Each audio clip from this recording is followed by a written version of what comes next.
One of the newest additions to the game is the Alliance boss system, which can be seen here through the Alliance tab. And what this will be is a rallyable target, which officials will be able to spawn once every 7 days, which will take the form of effectively a sort of giant rebel leader. I can probably overlay a video of me spawning our last Alliance boss here now. And this is becoming one of the most profitable ways to get certain rewards through free-to-play means that is currently in the game. So there are 5 stages to this. There is 1, 2, 3, 4, and 5.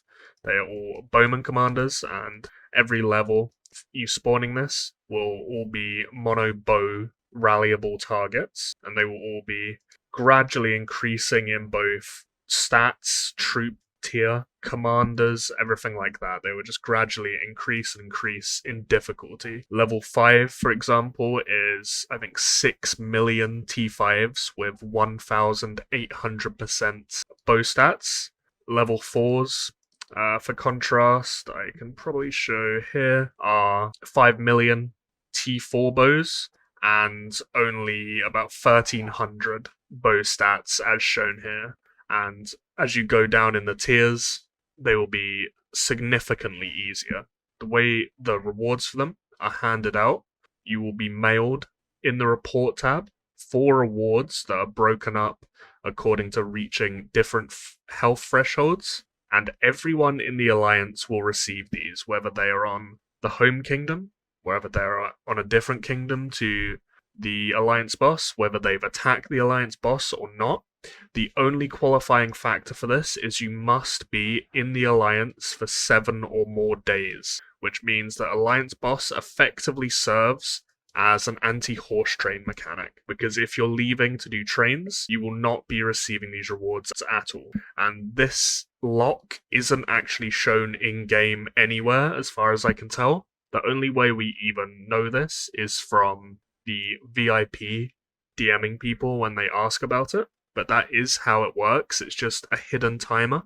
And this 7-day timer is also the respawn countdown as seen here. So as soon as you spawn the Alliance boss, that you'll then be able to spawn it again 7 days later from the time of spawning the previous one, regardless of the time of you killing it. At first, you'll only be able to do the first stage. Once you kill that, you can then choose between the first and second stage. If you kill the second stage, you can then choose from the first 3, and so on as you go up in the levels. You'll have to continuously defeat the next level to be able to spawn the one that is then above that. This 5th level is exceedingly difficult to kill in my experience. So we spawn this on K21, which is WTF's home kingdom, and we're actually too decentralized to actually kill it. We have less than half of our alliance and half of our rally leads here, and we are one of the bigger alliances in the game, so unless you are heavily centralized and one of the top alliances in the game, I would heavily recommend sticking to these lower stages. Level 4 seems to be fairly easy and achievable long term, and fully clearing the 4th stage will yield significantly better rewards than only doing the first 3 stages of the 5th level. So you can see the rewards of each level of the Alliance boss here through the question mark, and there are 4 choices, and the official that's spawning the Alliance boss can choose between these 4 when spawning the Alliance boss. You're not locked into it full time when you choose this. You'll spawn an Alliance boss, and that will have these rewards broken into 4 stages. And then the next time you can spawn the Alliance boss, you can then choose whatever you want instead. So this is the first level of rewards. This is the second level. You can pause this and look more in depth if you want to. This is the 3rd level. This is the 4th level. And this is the 5th level. So you have Dragon XP, you have Refined Rough and Gear Materials, you have S Troop Appearance Medals, and you have Reforger. I am very much of the opinion that there isn't really a decision to be made here, and Reforger is just significantly better than all the other options. I think Dragon XP is just off the table immediately, to be honest. It's just a lot easier to get that through free-to-play means than these other free options, so it's not something you should be prioritizing. The only wiggle room is potentially, you could argue, between these ones on the right for newer kingdoms, newer alliances, with people who have underdeveloped accounts. But if there is even anyone in your alliance that has their refinement maxed, that has their S-Troop appearance maxed, it will just be better to get the Reforger, because base attack is such a huge part of account building at this point, even if you're just rolling onto something like Oath or Snowwolf, that this will yield the most value. But admittedly, that is from a huge point of bias from being in the alliance I'm in. So if you are in smaller alliances on newer kingdoms, there will be a debate to be had with the stuff on the right. I do get that. But for me, for my situation, in my opinion, Reforger is the best pick. And at level 5, this will be easily envisioned as $30 of Reforger, because the first pack of the Reforger pack progression gives 300 Reforger for 50 BD, and the second pack in that progression gives 1,000 for $20. So that would be 200 BD for 1,000, and then 50 for 300 and 300 to give you 1,600. So this reward here actually poses a very interesting question for players now, because previously there was no downside to running trains, realistically.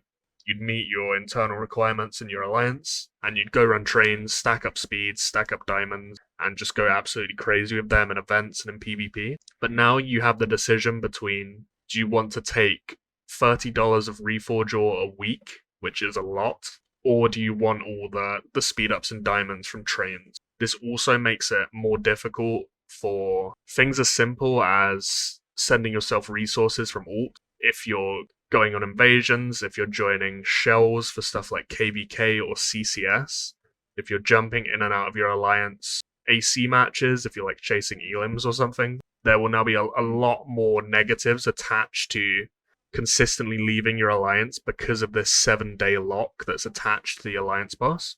And for me, I was running trains before this was added, and since this was added, I have stayed in my alliance every single day since, because I do not want to lose out on this amount of Reforger. And at least in my alliance, and for myself personally, if you look at our trophy reports channel, it's very, very evident how many more high base attack rolls people are getting since this has been introduced, just because the amount of free-to-play available Reforger has just skyrocketed through this. And that's really, really helping people when it comes to account building. And that naturally also increases the value of red weapons also, because the more things you can get to roll base attack on with those Reforgers, the better that will be for you at long term in PvP. There's very little reward actually attached to attacking the alliance boss or participating in the rallies for it. The only things you'll gain will be this 5,000 alliance coins and 50k gold per hit. This will be more relevant to smaller players, obviously, where this is proportionally bigger to their existing reward systems through alliance gifts and whatnot. And each player will, assuming they're not locked out for 7 days from leaving, they will have 5 attempts to initiate or join rallies on the alliance boss across a 3-day period. These will not reset daily. You will only have 5 attacks, and then that is that. So if you are on quite a decentralized kingdom, you will have to be cognizant of the efficiency of which you're using these attempts, because you can't just infinitely attack them over and over again. So for example, if you're running the level 5 and you have like 50, 60 people in your kingdom and you need as much damage out of your rallies as you can squeeze out, if you have 30 people joining a single rally and you have a ton of people joining with one troop and whatnot, that will be very, very inefficient in terms of your total damage output, because you're having to manage the min-maxing of your rally's damage, but also you'll have to be spreading those attempts out as wide as possible to make as much as you can out of every single attempt you have available to you. So the ways you can min-max this is using army increases on fillers to fill rallies better and in fewer people. Removing reroute from dragons can help maximize more kills potentially, and that will especially be important for the killing blow, because if you have any reroutes in your dragons on the rally that should kill the alliance boss, it will not die and will just keep having troops left over. So you can be anal about it as the rally lead and force people to remove reroute off their dragon and send them back and whatnot. But unless you really need to squeeze the extra damage out, you can just send baby dragons without reroute, send no dragons at all, whatever.